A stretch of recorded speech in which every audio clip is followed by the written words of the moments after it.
Good afternoon, everyone. Let everybody settle in for a moment.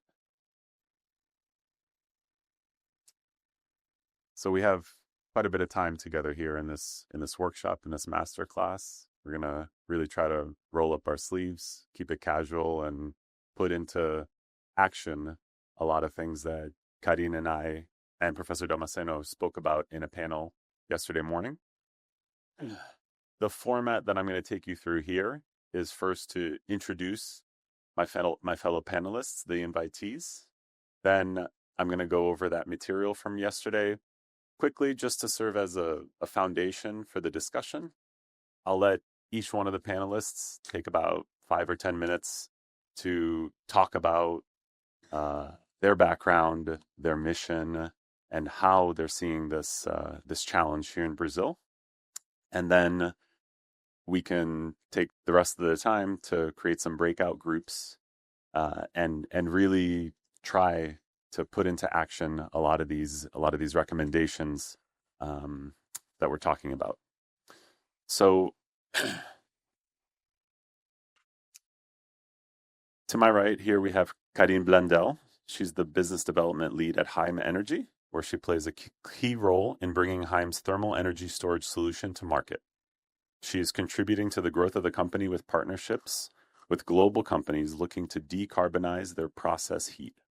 With a background in innovation and business development, Karine is dedicated to expanding the impact of sustainable solutions worldwide, and she has worked with innovative companies all over the world, in Europe and the US. Next, we have Professor Raimundo Damasceno.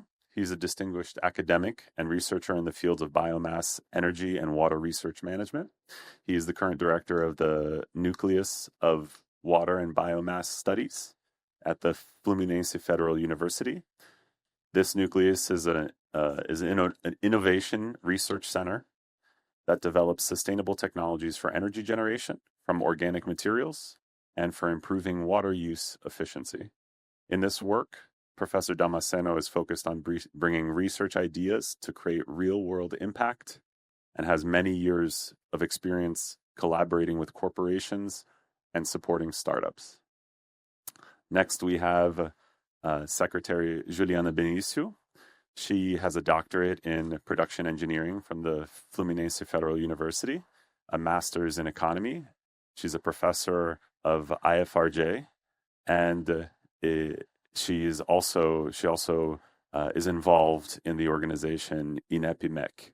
She's a politician in Niterói, Secretary of Innovation, Science, and Technology, and author of the book Politics and Real Life. Following the secretary, we have to her right Lucas Lameiras. Lucas is the founder of Zebra Advisory and a fund scout for the American Venture Capital Fund Andreessen Horowitz. Lucas has invested in early stage startups, leaders of technology like Enter, Teradot, Segura, and NG Cash. And last but not least, Clarissa Palu from Petrobras. Clarissa is a chemical engineer with 17 years of experience at Petrobras, currently manager in the area of renewable technology, responsible for the structuring of Petrobras's first CVC in Brazil, targeting energy transition. And she's also very involved in the development of business opportunities within energy storage. Please put your hands together in welcoming the entire panel.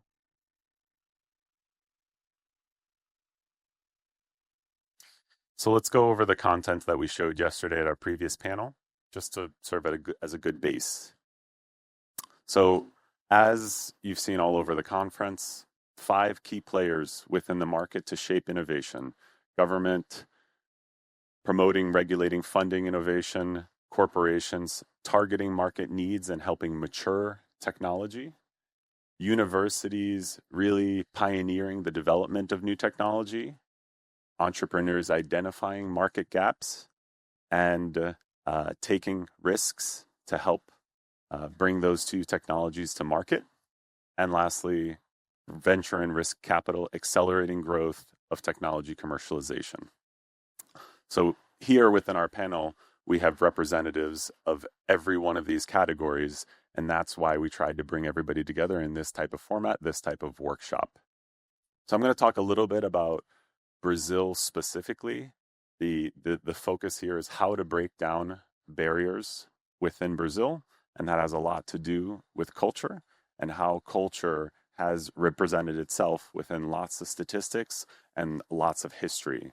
So in the global innovation landscape, if we look at the Global Innovation Index, we can see that Brazil is currently in the 50th position, which doesn't seem fantastic. But if you look at how over the last 5 years, Brazil has risen 16 positions, it is quite innovative. It is the mark of a trend that Brazil is focusing on stimulating innovation, perhaps starting to really hockey stick or hit that steep part of the S curve after many, many years of targeting this type of environment. In the previous panel here, you saw that R&D spending is a very important part of supporting innovation. If you look at Brazil compared to the world, China, the United States, you can see that as a portion of GDP, it's a substantially lower level.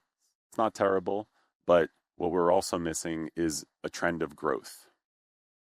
If you look at, so China being lower, 30% lower than the United States, here Brazil is 65% lower than the United States on a percentage basis. If we look at that same amount of R&D spending per capita, we can see, and this is shown on a log scale to really give you a sense for the magnitude, we can see a very huge difference between the United States and Brazil, where $2,500 per person is being spent on our research and development. And here in Brazil, $100 per person is being spent on research and development. So in my previous role at Tesla Motors, I worked a lot on systems engineering. And one of the first steps that we take within systems engineering is if we can squint and see major trends, orders of magnitude, that's generally a good place to start. And here, this is a good example of something that's just not off by 10%, 20%, but you know, they say that the difference between a million and a billion is basically a billion. You know, the difference between 2,500 and 100 is basically 2,500. Moving on to some hurdles we have in academia that we thought important to highlight. In the previous panel, Lars showed how innovation capacity can be measured by patent rates. In Brazil in 2019, Brazil was the leader in the world of waiting time for patent office action with 80 months. 80 months. So talking to academics within the Rio region, it's amazing to me to see people dedicating so much to innovation and perhaps the incentive structure, trying to get tenure or being funded by a government program. You need to get a publication, you need to get a patent out of that. But it's very difficult when applying for that patent, you need to, there's a chance of only being able to get that a decade later. So this is an example of effectively a dead end that's created by a culture that is not incentivizing that technology being commercialized into a product, right? And coming from Tesla, one of the things that we were taught is that patents are not even a great way to protect technology. Patents are a good way to legally defend technology, but a startup doesn't really have very many resources to sue other companies. A great way to protect technology is through confidentiality and secrecy. The moment you write a patent, you give everybody a guide on how to do what you're doing. And if that startup held that patent, being able to enforce the patent really competes with its ability to grow quickly. So we did see over the course of 4 years a 50% reduction in that waiting time with the implementation of new tools. And again, another mark, an encouraging mark here in Brazil that things are getting better. However, when we look at the breakdown of who those patents are serving, 91% of them are still foreign entities. So although the process to grant patents is getting better, we're still not being able to direct that inward to Brazilian companies, Brazilian universities, Brazilian entities. Over the last 30 years, Brazil has tried quite a bit to foment innovation through a series of laws. I'm not going to go through them all because that would take a very long time, but I'm going to highlight three here. The electrical sector R&D program obligates Brazilian electrical companies to apply 1% of their revenue to research and development. Very encouraging. The ANP resolution of 2005 obligates oil and gas companies to apply 1% of their revenue to research and development. Fantastic. And in 2014, we saw an incentive for us to nationalize, to bring to our shores the production of semiconductors, which is critical for all sorts of different types of electronic technologies. So it is a very promising effort, but we have to really see whether or not those efforts are aligning with the incentives and really having a result. So when we look at that, we go back to that R&D investment, we split it out between the government and corporations. We can see that Brazil has a smaller GDP than China and the United States. We expect, it's a lower percentage of GDP. We expect the number from the government to be a little bit smaller. But I think the concerning thing here on this graph is that it's not rising. In fact, it decreased from 2013 to today. This is something that can definitely improve, but I wouldn't really focus my attention toward the government in this moment in terms of R&D funding. I would highlight more the lack of presence from corporations that are falling very far behind the rest of the world in both their share and trends of investing R&D. So I spent 10 years at Tesla leading a systems engineering team, and that came after a bachelor's and master's at MIT. You can say I was indoctrinated in high pressure innovation and engineering, and throughout that entire time, our mandate was to relentlessly go after new technologies, new solutions, and we were given whatever resources we needed to do so. If we needed a power analyzer, if we needed a full dynamometer, if we needed sensors, if we needed this, that, and whatever, all of that was given to us, and we relentlessly went after it. So this is an example that I want to highlight where Tesla, for example, incorporating technology development into its roadmap creates a necessity for that to come about. They say that necessity is the mother of invention. Without developing the things that we developed at Tesla when I was there, Tesla would cease to exist, frankly. Tesla would not be able to build the brand that it builds as an innovator.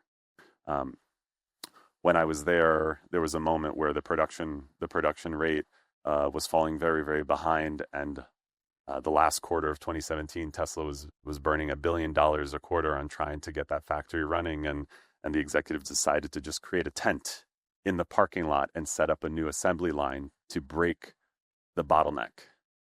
So the key message, especially with respect to corporations, is that a culture of innovation, tying in new technology development into your future products, future services for market leadership, will bring more investment into research and development and will make Rio, Brazil, more known for a place that has innovative capacity, and being known globally as a place that can deliver high quality engineering, I believe that we'll see a lot more entrepreneurial capacity grow. I believe we'll see a lot more investment from the government and investment from corporations. Last part of this would be startups and VCs. We do see Brazil in good company with in about 10th place in number of startups per year. It's still an order of magnitude, maybe an order of magnitude and a half lower than the United States, another indication of that difference in culture. But when we look at the venture capital investment trend, despite having a fair amount of new companies growing here, those VC investments are substantially lower, right? We see, for example, in 2021, the VC peak, 350 billion in the United States and 10 from Brazil. So summarizing our recommendations for strategic actions by these innovation players, for the government, not simply incentivizing resources being dedicated to research and development, but even going beyond that and tying R&D incentives to tech commercialization, right? Where the metrics for success are not just showing that the money went to a program, but we can see, but perhaps the number of startups, the number of new products on the market, the number of new partnerships that are being created. Within corporations, being able to incorporate these investments within future roadmaps to build that reputation of innovators worldwide. Within universities, aligning incentives, not just prioritizing patents and publications, but also partnerships with companies, because there are ways for a university to share in the success of a new technology without having to wait almost 10 years for the patent to come out. For entrepreneurs, assuming that everybody you meet can help your company and really trying to put yourself out there, taking that risk. Brazilian culture, in my experience, is incredibly resilient. You know, I think one of the many differentiators here is that Brazilians are able to find happiness and push on across many different levels of challenge and struggle. But on the other hand, Brazilians can be risk averse, where stability in a country that has battled with instability is a very important part of its foundation. So by being able to provide enough reassurance to entrepreneurs, we can help them take risks without feeling a lack of stability.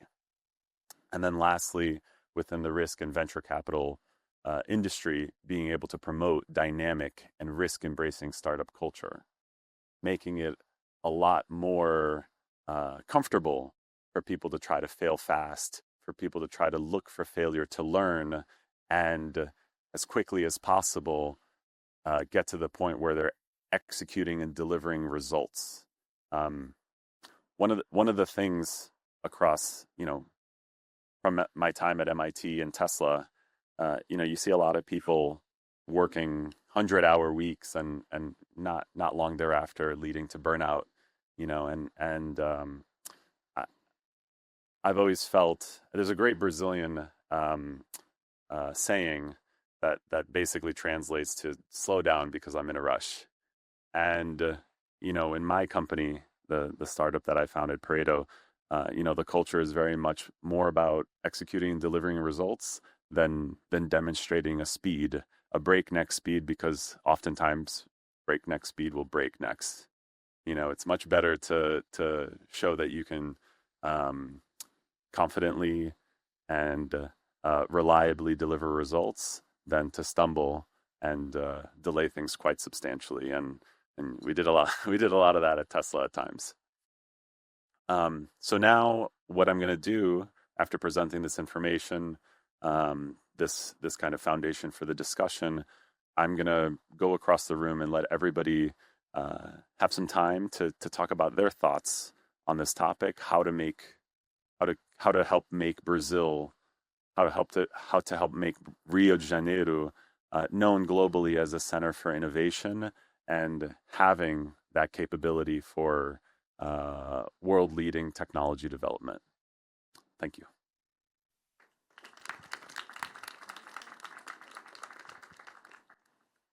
I'm going to start in the opposite order. Ok.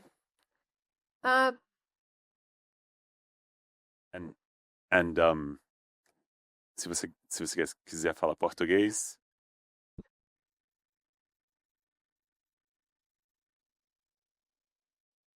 Yeah. We're going to speak Portuguese as well.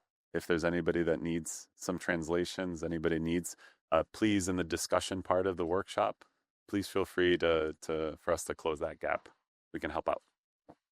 Obrigada. Eu ia fazer essa ia ser a minha primeira pergunta, se alguém aqui não fala português, porque eu acho que falando em português eu vou conseguir fazer o melhor uso do meu tempo para comunicar a mensagem. Então, sou Clarissa, trabalho na Petrobras já há 17 anos e sou engenheira química.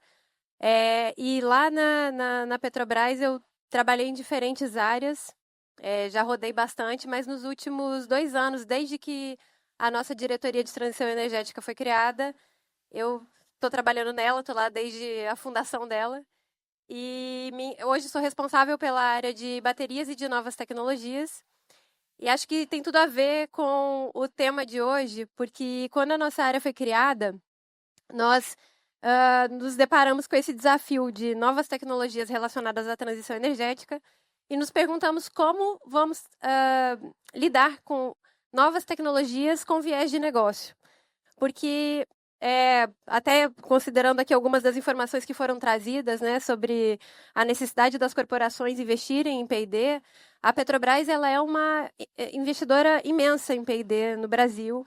Ela faz parte de uma das obrigações que apareceram ali, na verdade, das duas, da ANEEL e da ANP.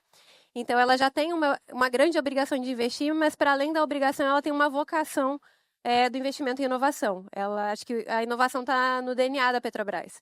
Então, a gente já tem isso como uma tradição dentro da companhia, um ramo muito forte. A gente tem um centro de pesquisa que é um dos maiores da América Latina, que já tem um programa que, além de fazer P&D interno, já tem um programa de inovação aberta, que é o Programa Conexões para Inovação, que se relaciona com startups e com institutos de ciência e tecnologia no Brasil.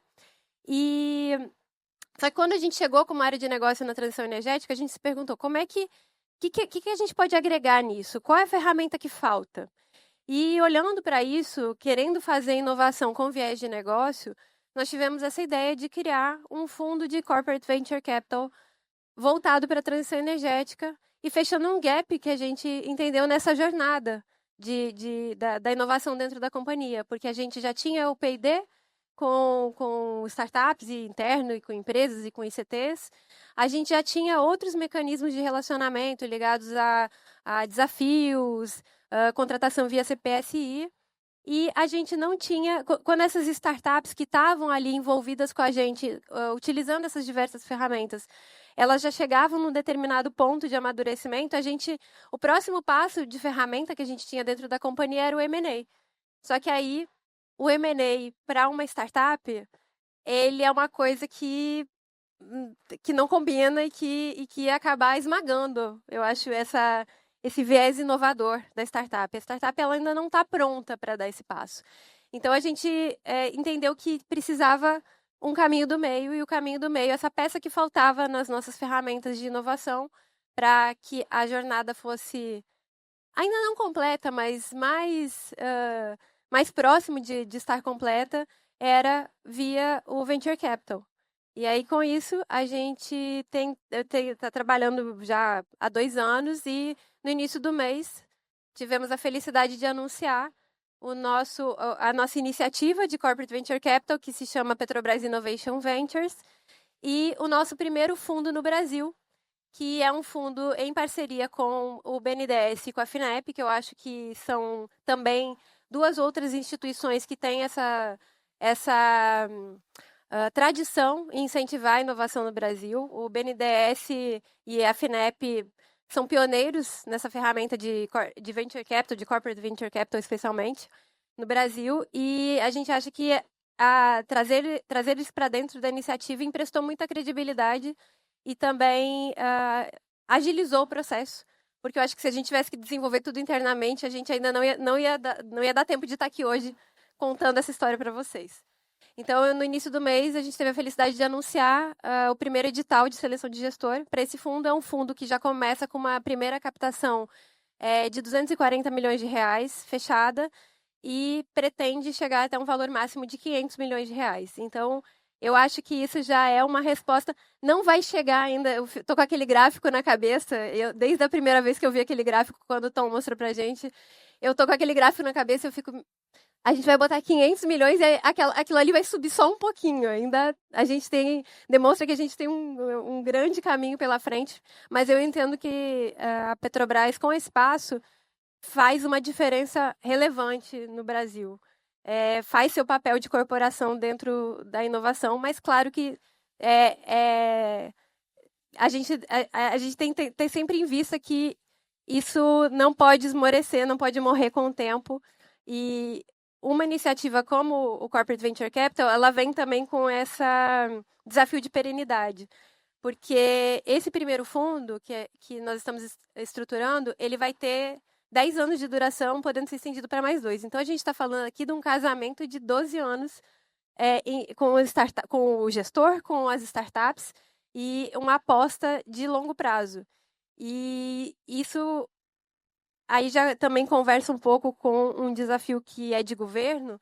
A Petrobras, ela passa por mudanças conforme as gestões federais mudam. Então, conforme tem mudança de governo, a gente precisa vender de novo a tese, vai precisar ser resiliente para essa iniciativa ser contínua. Então, a gente espera que ela dê frutos e que a gente faça bons investimentos para que não seja difícil explicar o porquê que a gente está fazendo isso, o que isso traz de bom para dentro e como isso vai reverter em benefícios não só financeiros, mas estratégicos. Porque quando você investe em inovação, isso também é um tópico importante, eu estava conversando com o professor Damasceno antes de entrar, a gente tem um cacoete, eu como área de negócio vou fazer o meu meia-culpa, a gente tem o cacoete de querer aproximar a iniciativa de inovação do negócio, enxergar o negócio, enxergar que aquilo vai se tornar um negócio no futuro. Mas também tem que ter um espaço para aquele horizonte mais distante, para uma inovação que é mais disruptiva, que não está tão conectada com o core business naquele primeiro momento. Então, essa é a importância de ter diversas ferramentas no hall. O Venture Capital que a gente está abrindo agora, ela não é uma bala de prata, ela é um pedaço do quebra-cabeça que estava faltando nas ferramentas de inovação da Petrobras. Então, acho que para começar a nossa conversa hoje, essa é uma boa introdução. É legal que vocês saibam o caminho que a gente está percorrendo, que é um caminho que fala de inovação e de transição energética, que tem tudo a ver com o motivo do Energy Summit existir. Então, queria já aproveitar para agradecer ao Tom pelo convite, uma honra estar aqui hoje e vamos começar essa discussão.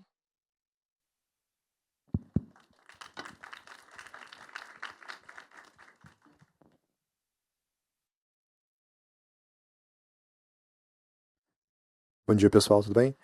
Primeira coisa, inglês ou português também, então? Então vai ser um misturado no final do dia.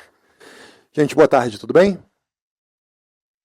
Muito bom, temos boa animação. Só antes de fazer qualquer tipo de exposição, eu queria entender um pouquinho qual é o background das pessoas que estão aqui com a gente hoje. Se vocês puderem levantar a mão, quem que aqui vem de pesquisa, por exemplo, vem de academia ou coisas do tipo? Perfeito. Quem daqui vem de mercado? Então, executivos de mercado, profissionais da indústria, coisas do tipo? Perfeito. Prometo que vai ser rápido. Quem aqui é empreendedor? Então, show de bola. E do governo? Perfeito. Maravilha, entendi. Bom pra... Is there anybody that doesn't speak Portuguese?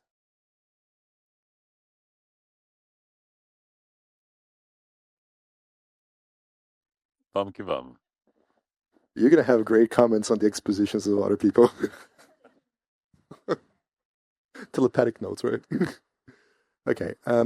Gente, eu sou o Lucas. Acho que só um pouco de background.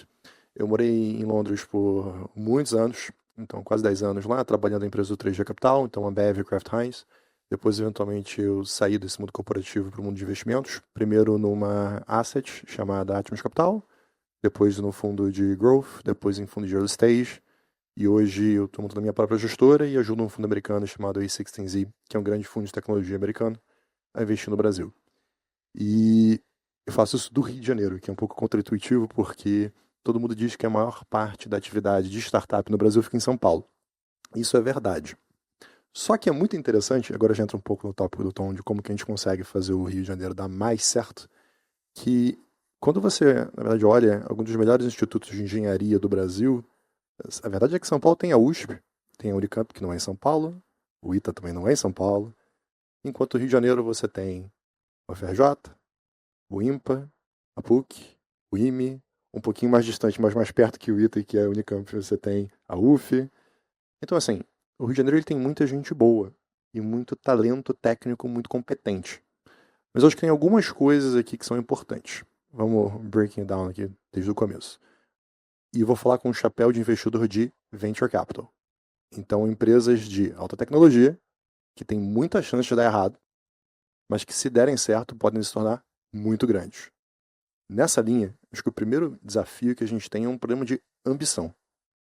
Quando você conversa com um empreendedor fora do Brasil, o nível de ambição que as pessoas têm ele acaba sendo muito maior do que quando você conversa com empreendedores no Brasil.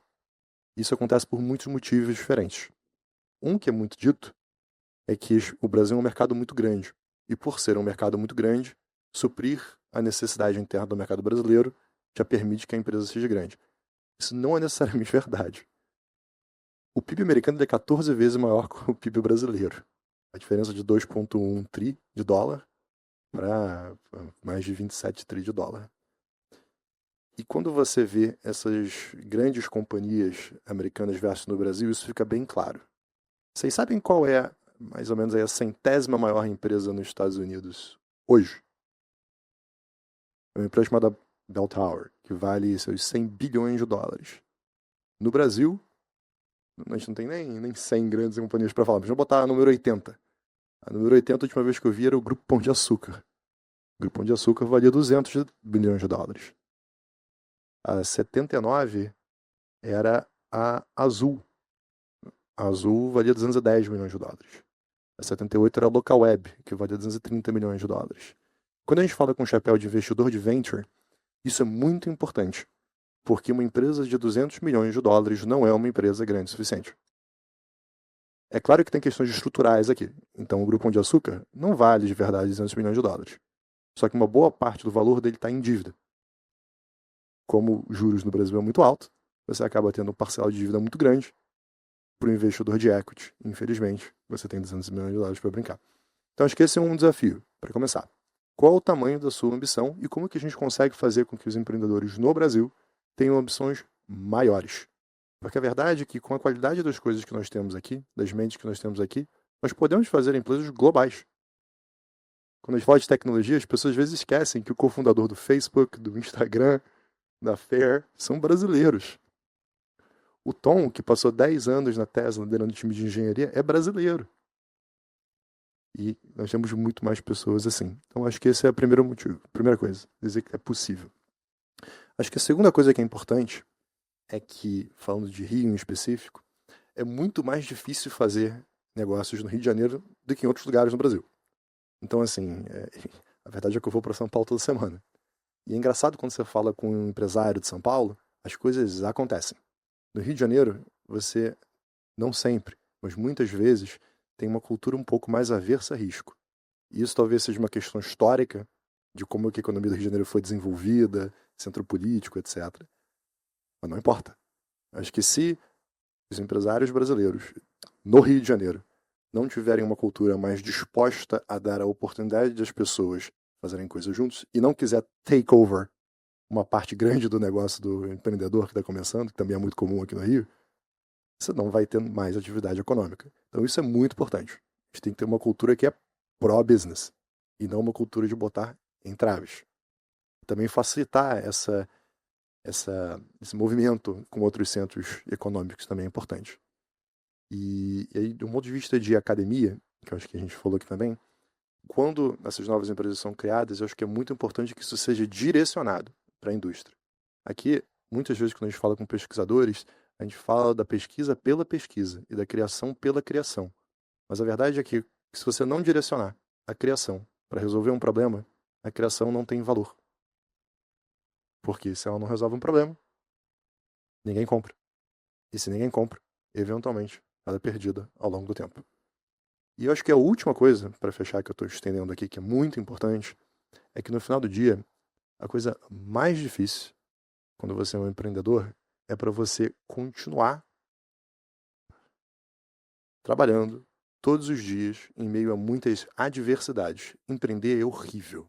E eu acho que todos os empreendedores aqui da sala provavelmente entendem o que isso quer dizer. Não é divertido. É uma coisa que é muito romantizada, mas é muito ruim. Você, ao longo do dia, flutua várias vezes achando que sua empresa vai dar certo, que você vai quebrar. Eu acho que, dado esse contexto, é muito importante juntar as pessoas que são pessoas boas que estão empreendendo no Rio de Janeiro. Eu vejo as coisas um pouco espalhadas, ou algumas iniciativas tentando levar as pessoas para lugares que não fazem muito sentido. A verdade é que em empresas de tecnologia, a renda média das pessoas é mais alta. Isso vai acontecer na Barra, isso vai acontecer na Zona Sul. That is the reality. Então, embrace the reality. Em vez de tentar juntar como que a cidade deveria ser estruturada, acho que isso é muito importante. E tenta juntar essas pessoas que estão sonhando em transformar o Rio de Janeiro num lugar melhor por meio de suas novas empresas.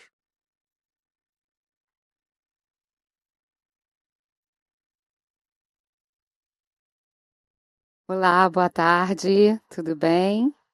Primeiro agradecer a Tom, uma pessoa que eu conheço há pouco tempo, mas já tenho uma admiração enorme. Deve ser porque eu amo muito sua avó. A avó de Tom é uma das pessoas mais extraordinárias de Niterói. É uma mulher incrível. Todo mundo deveria conhecer a Ismênia, professora Ismênia da UF, né, professor? Cumprimento a todos os presentes aqui na figura do professor Raimundo, também outro professor importantíssimo para a história da ciência de Niterói. Muito uma honra estar aqui ao lado dele. Muito obrigada. Bem, sempre quando eu estou numa palestra sobre empreendedorismo, eu começo dizendo que sou mãe de 4 filhos, né? E tive 4 filhos fazendo graduação, mestrado, doutorado. E tive 4 filhos estudando, chegando a ser doutora, trabalhando no privado, o que é mais raro ainda. Eu estou no ambiente público há pouco tempo. Eu fui executiva C-level de 2 grupos grandes educacionais, nacional e internacional.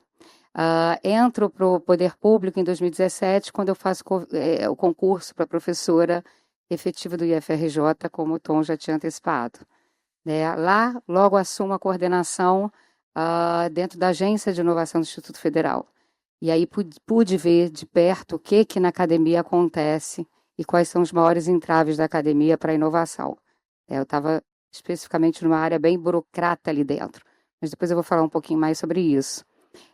Agora, em 2025, assumo a Secretaria de Inovação, Ciência e Tecnologia da minha cidade, de Niterói, e aí eu consigo ver da parte governamental esses entraves também da inovação.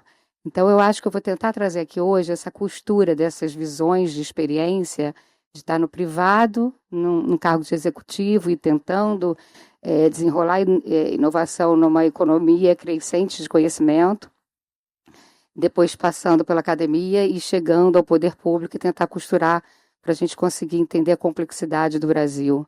Vou puxar um pouco alguns dados de Tom. Tom trouxe o nosso 50º lugar, pelo Global Index Innovation, e é esse lugar para a gente fala, poxa, a gente pode muito mais. Realmente, quando a gente olha, dá uma certa situação de revolta, mas é importante falar que o Brasil, regionalmente, na América Latina, é primeiro lugar, O Brasil é considerado por esse índice também, quando ele é clusterizado, a gente fica considerado como um país high performance. E, além disso, a gente é um dos poucos países desse grupo que tem mais de 1% do PIB investido em inovação. A gente quer chegar a 2,5%, mas 1% é considerado bom. Mas mesmo assim é muito frustrante para a gente, principalmente nós que estamos aqui e acreditamos na inovação como motor de soberania nacional, desenvolvimento, né? E realmente nós estamos certos. Eu não estou aqui para dizer para a gente ficar acomodado, eu estou aqui pelo contrário, para a gente tentar entender o que está acontecendo, porque nós sabemos que nós podemos muito mais. Somos um país continental. Mas, para mim, no meu ponto de vista, o problema do Brasil é que, na verdade, quem representa o Brasil e esse país continental nesse índice efetivamente é São Paulo. Né? E aí eu estou falando do Estado, não da cidade. Né? Assim, porque eu vejo a inovação, ela é muito mais que local, eu vejo ela regional. Eu acho que ela precisa de colaboração, precisa de cooperação, e olhar só a cidade é pouco. A gente vai ter que olhar o estado do Rio para pensar, ainda mais que eu estou em Niterói, né? Tem que defender minha cidade. Não posso colocar só o município de Rio. E aí, Niterói tem a UF, que é uma universidade incrível. E hoje, dos 92 municípios de Niterói, 60 têm faculdade de ensino superior. Então, o estado do Rio tem capacidade, tem capital humano para comprar essa briga. Mas voltando lá, a gente tem um índice que é o IBID. O IBID, desculpa, é um índice que faz a mesma coisa que o Global Innovation Index é feito pelo NPI, faz com os nossos estados. E aí, quando a gente vê o IBID de São Paulo, ele é quase 3 vezes maior do que o segundo lugar, que é Santa Catarina. Então, assim, o São Paulo está carregando essa carroça. A verdade é, São Paulo é a única cidade da América Latina que compõe as 100 maiores cidades inovadoras do mundo. Né? Só que o Brasil, para sair desse lugar que ele está, ele precisa reconhecer a potencialidade das outras regiões. Sendo um país continental, ele não pode ter apenas um centro de inovação. E tudo que a gente investir vai ficar no teto. A minha tese, a minha hipótese é essa, de que para o Brasil sair de onde está, precisa desenvolver os outros centros de inovação. Nós temos em segundo lugar Santa Catarina, em terceiro lugar Paraná, em quarto lugar o estado do Rio, que em 10 anos caiu 2 posições, o negócio aqui está feio, e por último o Rio Grande do Sul, em quinto, na verdade. Então, assim, o capital de risco, ele busca São Paulo, né? E vira um círculo virtuoso ali, porque aí ajuda São Paulo a se estruturar mais, e aí ele capta mais, né? E aí o Estado, a gente tem a Selic que não ajuda, porque a Selic mais baixa, a gente conseguiria capilarizar um pouco o investimento, mas a gente não consegue com a Selic como está. É bom falar que a gente tem uma das Selics mais altas do mundo há mais de 30 anos. Isso é um enforcamento de qualquer atividade de risco, como a gente está falando. Esse é o contexto que a gente vive, que a gente está falando sobre inovação. Hoje, a taxa de juros real é a 4ª maior do mundo. Meu Deus, a gente precisa dizer que a gente não está no contexto fácil. Bem, então aí o Estado brasileiro tenta, de alguma forma, organizar esse cenário, né, e fazer com que esse capital, que naturalmente vai para São Paulo, que ele se espalhe um pouco mais. Então, ele tem a regulação aí que o Tom apresentou, né? A lei da inovação e a lei das startups, elas são muito importantes e elas são de alto nível. Né? Quando você compara ela com as leis que acontecem nos centros de inovação do mundo, elas são muito boas. O problema é a gente tirar ela do papel. Eu vou dar exemplo. Eu estou num fórum de secretários municipais do Brasil. A maioria deles fala, minha procuradoria não aprova compra de risco tecnológico. As secretarias que eu trabalho não aprovam a participação de empresas que são selecionadas pelo Sandbox. Ou seja, essa cultura que o Tom está falando é quase que um pedagógico que a gente precisa encarar, que as pessoas compreendam Oi, professor. Que luxo ter você aqui. Que as pessoas compreendam a necessidade de se encarar o que já está legalizado, o que já está na lei. A Prefeitura de Niterói nunca comprou nada com facilitação de licitação por risco tecnológico. Né? E tem uma secretária como eu, gente, olha, então era para eu ter conseguido vencer isso, mas é difícil. Eles têm medo, né? Acham que vão estar expostos ao Ministério Público e tudo. Então, a gente tem que encarar isso. Quanto às leis, é preciso a gente falar de todas aquelas leis que você trouxe, Tom, são todas muito importantes, mas a gente precisa falar em montante. A regulada pela ANP, ela provê... Eu vou juntar esses dados com base em 2023, que é o que a gente consegue cooptar já divulgado. Mas, por exemplo, a quantidade de volume investido pela regulação da ANP é 1 bilhão, aproximadamente 1 bilhão. A regulação da energia elétrica, a Enel, é 4 bilhões, 3,9 bilhões. Pela lei da informática, quase 6 bilhões, isso em 2023. Pela lei do bem, chega a 40 bilhões. Então, a forma da gente massificar a inovação, na verdade, é o Estado brasileiro que está fazendo, porque é isenção fiscal. Né? A lei do bem é isenção fiscal, não está lá naquele volume que você trouxe ali, mas é o que o Estado está deixando de receber. Né? Mas o que eu vejo que é muito difícil nesse escopo, e a área que eu trabalhava quando eu estava no setor privado, é a gente se estruturar, bem diferente da Petrobras, a gente se estruturar para ter efetivamente uma área de inovação e de P&D dentro da empresa para poder se beneficiar desse benefício de isenção, que na verdade é uma isenção. Você vai deixar de pagar para investir em algo. Então, ela não consegue se estruturar. É interessante que esses centros regionais de inovação consigam ajudar mais empresas a se beneficiarem da lei do bem. Por último, juro que é por último, eu vou falar só das universidades, para eu fechar esse ciclo. Quanto às universidades, eu vejo que a gente, para ter uma educação de qualidade, a gente precisa falar do tripé. Tripé indissociável, ensino, pesquisa e extensão. Isso é para uma educação pública de qualidade, ou até para uma educação superior de qualidade, seja pública ou privada.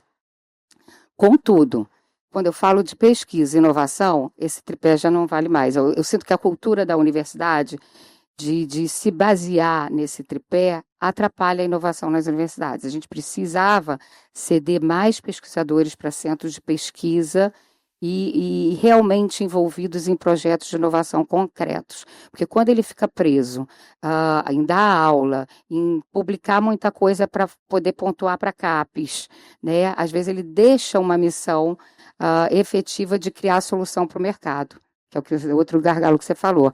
Eu me estendi um pouco mais, só vou concluir fazendo uma pequena crítica à FINEP, que é um dos maiores fomentadores que a gente tem, como você bem disse, FINEP, PNDES, mas para o professor universitário é bem difícil, sabe? É bem difícil você tendo tudo que você tem para fazer, preencher aqueles formulários infindáveis, prestar aquelas contas infindáveis, praticamente é mais difícil do que casar. Tá? Você casar e você ter um financiamento da FINEP é um grande desafio. Então, fica aqui a nossa necessidade de burocratização desses momentos. Muito obrigada.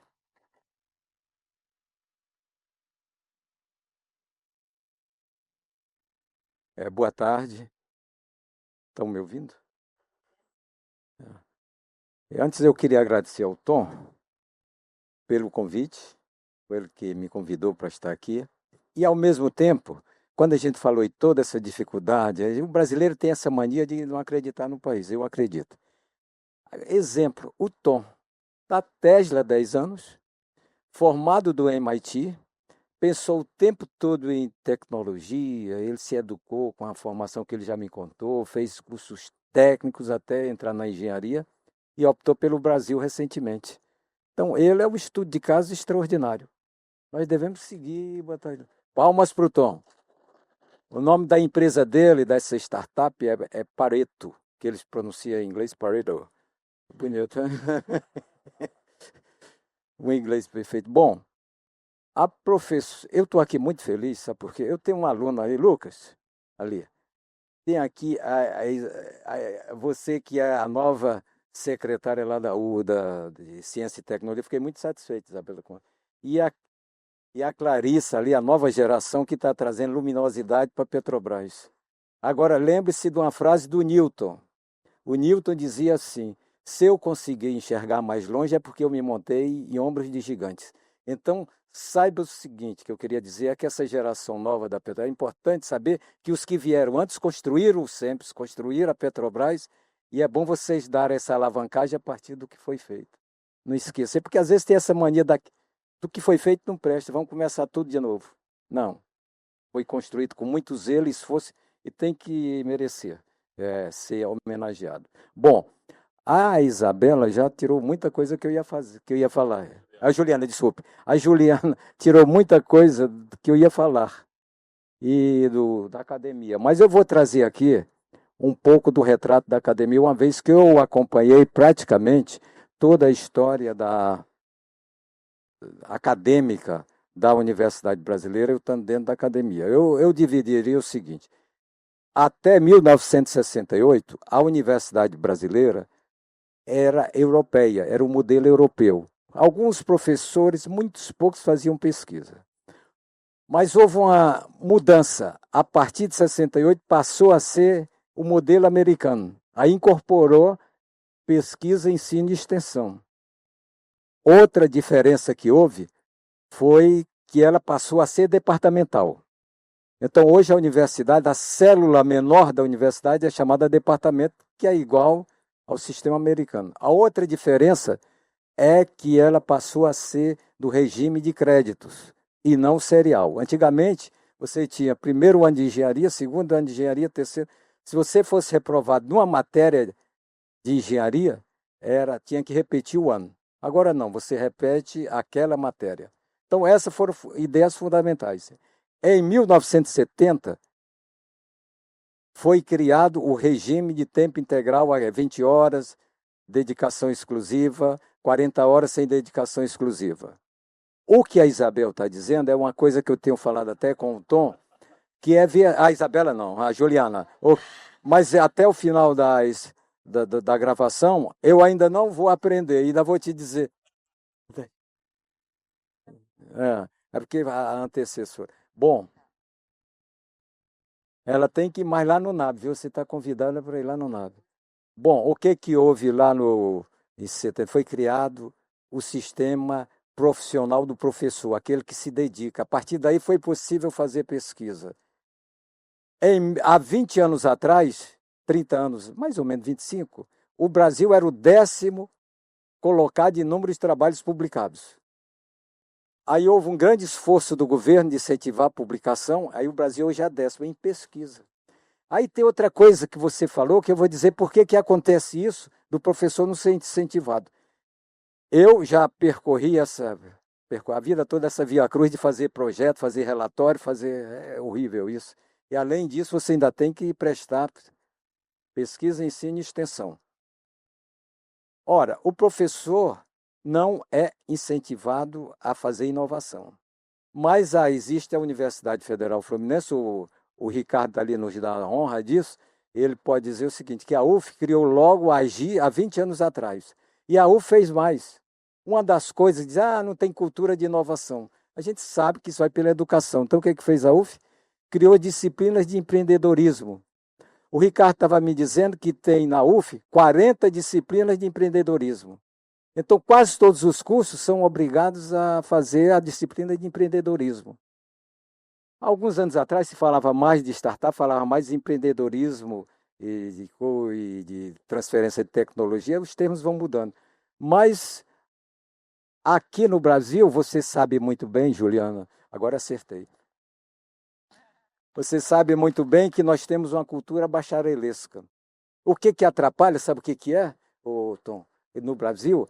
É que as pessoas, com essa instabilidade de inflação, de desemprego, não sei o que, as pessoas querem um emprego estável. Isso mata o empreendedorismo, porque quando as pessoas vão fazer um curso de direito, é porque eles querem fazer um concurso para um emprego estável. Aí a universidade fica naquela coisa e tudo. Mas aí o que acontece? Muitos alunos de engenharia passam para fazer direito. O que faz a inovação não é a pesquisa. O que faz a inovação é uma coisa chamada engenheirar a pesquisa. O que nós precisamos são engenheiros, e lá do seu Instituto de Tecnologia, isso que nós precisamos no Brasil é engenheiramento. Ou falando ali com um dos grandes engenheiros da China que a UF trouxe para o Brasil, que é o Xing, ele foi formado em uma das grandes universidades da China, depois foi chamado para a Holanda e a UF trouxe ele numa disputa incrível. Foi ali o Xing. A Petrobras agora acabou de investir 10 milhões no laboratório dele. Eu disse, Xing, você sabia que a China forma 2 milhões de engenheiros por ano e o Brasil 230 mil? Aí ele disse, e a nossa formação é muito melhor na China. Porque lá eles têm que trabalhar. Falou isso, e é verdade, quer dizer, a China, sem suor, não vai acontecer. Outra coisa que eu queria falar era o seguinte, a gente fica muito comparando com os Estados Unidos, mas o Brasil, a gente tem que comparar também. Às vezes se você comparar o Brasil com esses outros países, o Brasil está muito bem. Esse país tem uma cultura incrível. A UF agora criou lá um programa de incubadora, um parque tecnológico, de inovação de cultura criativa, que é a vocação lá de Niterói. Outra coisa que a UF tem extraordinária, a UF tem 60 mil, a população é de 60 mil pessoas, entre professores, estudantes e tudo. É a universidade maior do Brasil. Nós estamos em 4, você falou, está interiorizado, nós temos a nossa agência de inovação e estamos presentes em 5 municípios do estado do Rio.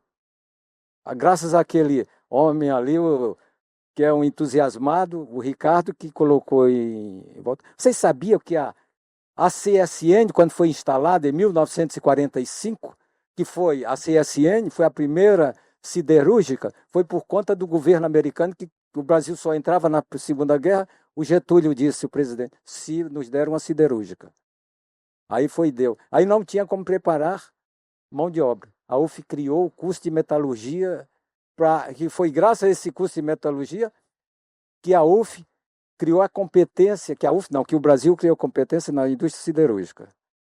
Eu estou tirando muita coisa que eu ouvi do Ricardo, mas Ricardo, depois você pode falar isso quando a gente distribuir, coisa verdade, porque você foi muito tempo engenheiro lá em Volta Redonda, depois foi da CSN e agora está na AGI, Agência de Inovação da UF, vindo da indústria. Ele era professor da UF em 20 horas e era da indústria. E agora nós temos a agência da inovação dirigida por quem entende do ramo.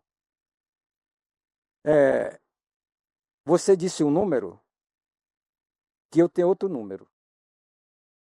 A Petrobras, nós temos 4 leis. Temos a lei do bem, depois temos outra lei, temos que induz a inovação. Essa última, ela ajuda porque ela permite que a universidade ceda o professor para trabalhar numa empresa. E ela também inova no sentido de que permite que a universidade possa alocar seus laboratórios para que uma empresa possa trabalhar. Bom, e a Petrobras investiu no último ano, eu peço que você, Clarissa, você confirme isso. O CNPq investiu 2 bilhões de dólares em seu orçamento. Só o fundo da Petrobras em pesquisa e desenvolvimento foram 32 bilhões. Para você ver como essa lei começa, uma simples regulação da ANP permitiu isso. E como foi inteligente isso? Porque uma resolução você pode mudar. Tem uma frase de um poeta espanhol chamado Antônio Machado, que ele diz o seguinte: caminheiro, não existe caminho. O caminho você constrói ao caminhar. Nós estamos caminhando. Essa lei da inovação essa lei da ANP já passou por 4 versões. Por quê? Ela faz o feedback, vê o que tem, vamos agir isso. Já uma lei é muito mais difícil porque tem que passar no Congresso. Então, essa resolução permitiu que em 2005, ela começou a Petrobras investindo por ano 500 milhões. Eu posso lhe contar essa história porque eu estava lá. Aí a Petrobras disse o seguinte, já reuniu lá uns grupos de umas pessoas, eu era consultor, aí ela disse, olha, nós vamos investir em infraestrutura em 2 anos, depois só vamos investir em P&D com essa infraestrutura. Eu saí daquela reunião imaginando o seguinte, eu vou fazer um prédio, porque os outros colegas meus da Unicamp, todos queriam comprar o maior equipamento do mundo. Eles vão comprar um equipamento, depois não sabem onde colocar. Não deu outro. Fiz lá o NAB, entendeu? O NAB está lá. E eu disse o seguinte, quando se fala em inovação, aqui eu vejo essa palavra, eu lhe digo o seguinte, o NAB é inovação pura, na sua essência. Sabe por quê? Porque eu disse assim, eu não quero ensino aqui dentro. Só pesquisa, desenvolvimento e inovação. Acabei todas as salas de aula. Não tem sala de aula lá. E houve outras grandes demandas. Ela foi criada com gerenciamento de água, que era gerenciamento da água do petróleo. Inibição de incrustação. Aí eu construí, daqui a pouco começou a haver demanda na área de exploração. Eu raciocinei, bom, o NAB não foi feito para ser departamental, foi feito gestão baseada em projetos. teve um projeto, entra aqui, a gente não teve o projeto, sai. Então inovamos nisso, já foi uma inovação acadêmica. Já foi o prédio, eu queria que fosse um prédio com 3 condições. E ambientalmente sustentável, fosse autossuficiente e fosse do custo que a Petrobras me deu dinheiro, ou seja, 3 critérios.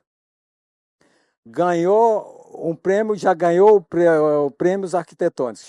Também não queria arquiteto da UF, queria um arquiteto voltado com projetos verdes. Foi aí.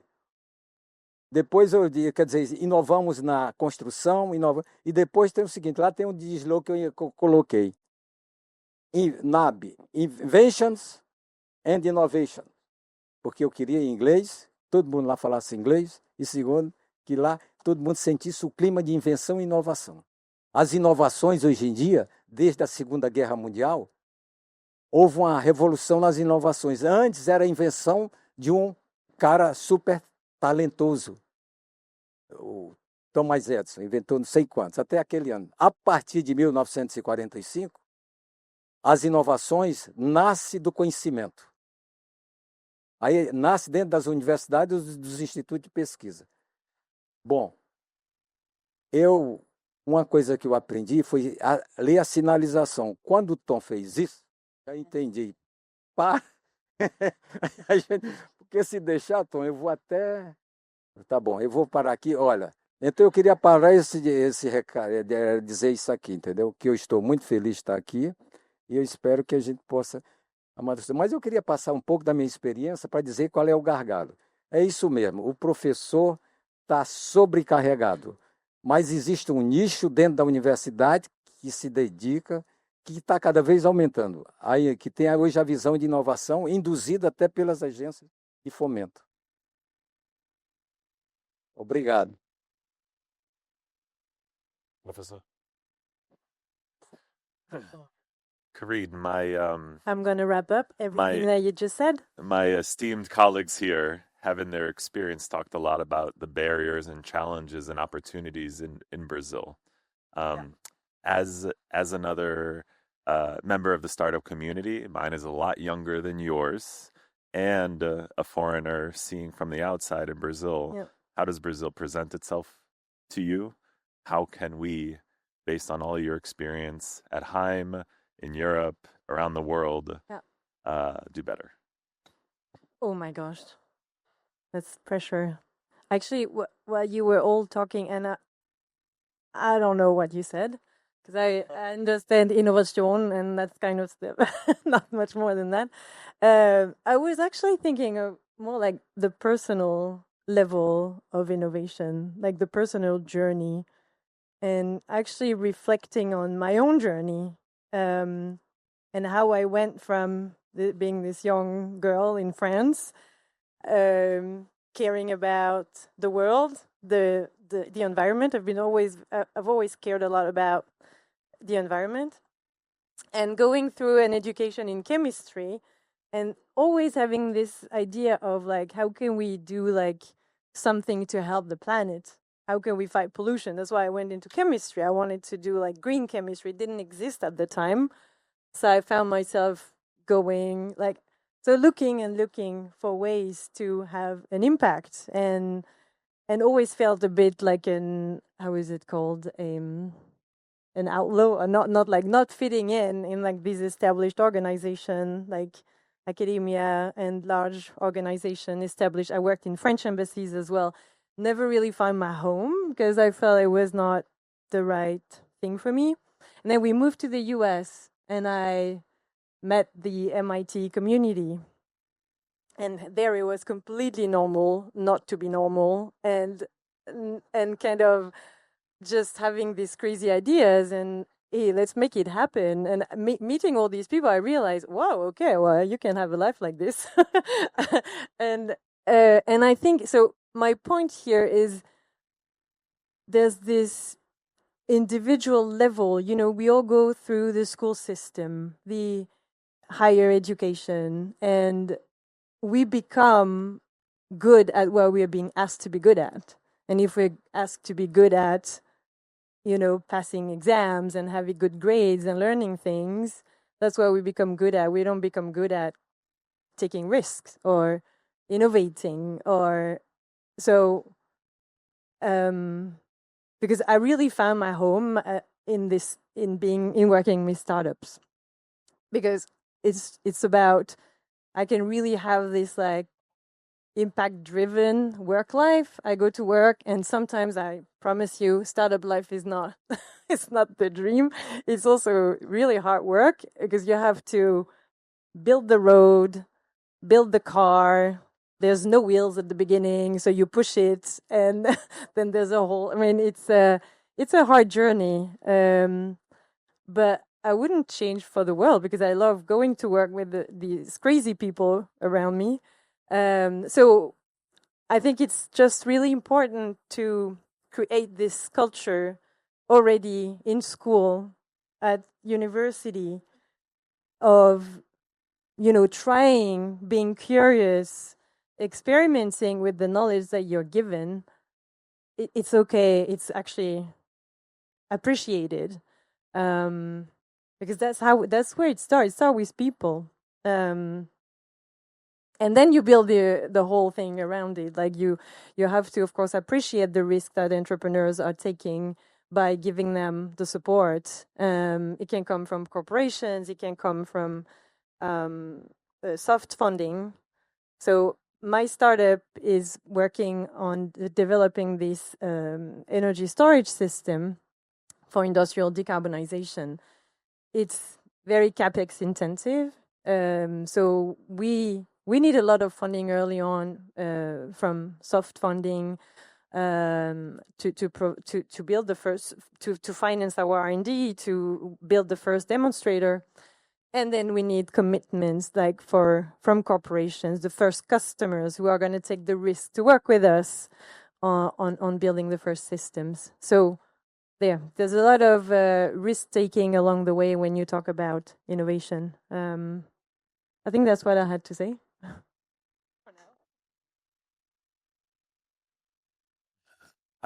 While I very much appreciate all of the thank yous from the panel here, I have to thank Karine. That was the one that invited me. So thank you very much, Karine, for believing in me as a Brazilian, and I'm going to switch to Portuguese here. Esse conceito de estrangeiro confiar em mim, na gente, é parte dessa cultura que eu estou referenciando.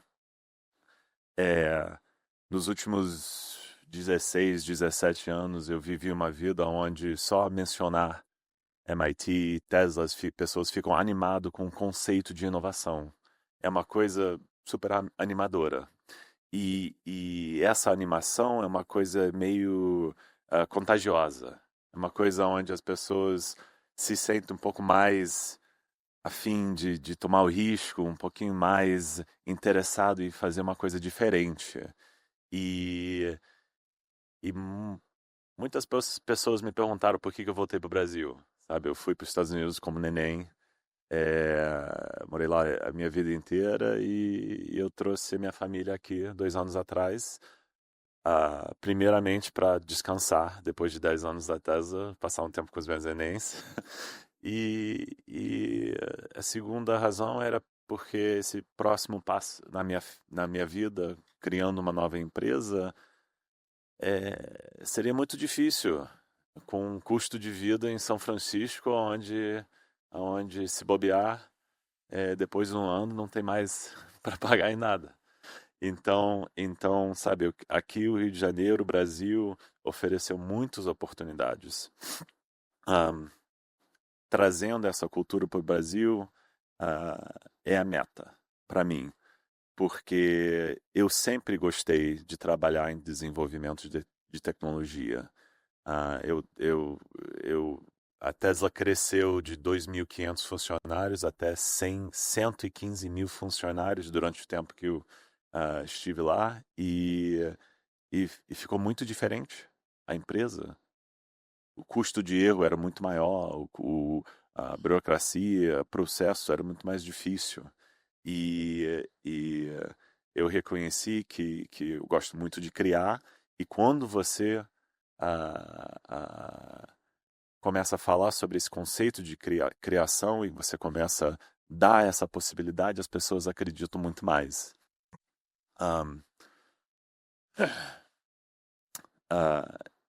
Vou falar um pouquinho sobre a minha empresa Pareto, vindo aqui para o Brasil, especialmente observando professores, conversando com VCs aqui, conversando com a Larissa ano passado, nesse congresso, eu observei que é um pouquinho difícil você abordar um risco assim no Rio de Janeiro, no Brasil, e com a Pareto a gente está tentando criar um grupo pequeno, uma divisão de engenharia com 50 pessoas, sabe? Um tipo de empresa do futuro que pode alavancar a IA, aumentar bastante a produtividade desses engenheiros e visar desenvolvimento de tecnologia nova para a gente, com uma equipe de ventures, criar empresas derivadas e, com essa divisão de engenharia, também oferecer serviços de consultoria de engenharia, porque tanto em startups pequenas como em empresas grandes como Petrobras, sempre precisa de ajuda e resolver desafios complexos. O nosso primeiro contrato era com uma startup em São Francisco, nos Estados Unidos, fazendo modelagem de robótica em armazém. O nosso segundo contrato agora é com a Ford, para 6 meses, trabalhando em eletrificação. Então, realmente, o spectrum inteiro de clientes. Ao mesmo tempo, estamos criando nossa primeira empresa portfólio. O meu sócio está lá atrás, o ilustrado engenheiro Mauro Borelli, que geriu o projeto da Linha Amarela e tem bastante conhecimento aqui em sistemas de escaneamento LiDAR.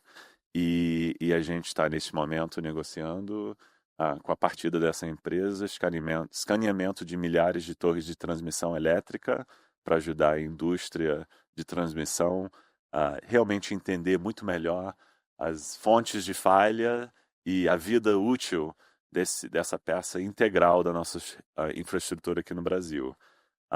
Mas esse formato de empresa é uma coisa que eu fico muito animado para poder oferecer a todas as outras entidades aqui no Brasil um jeito de jumpstart, de arrancar nessa velocidade de inovação e desenvolvimento aqui no Brasil.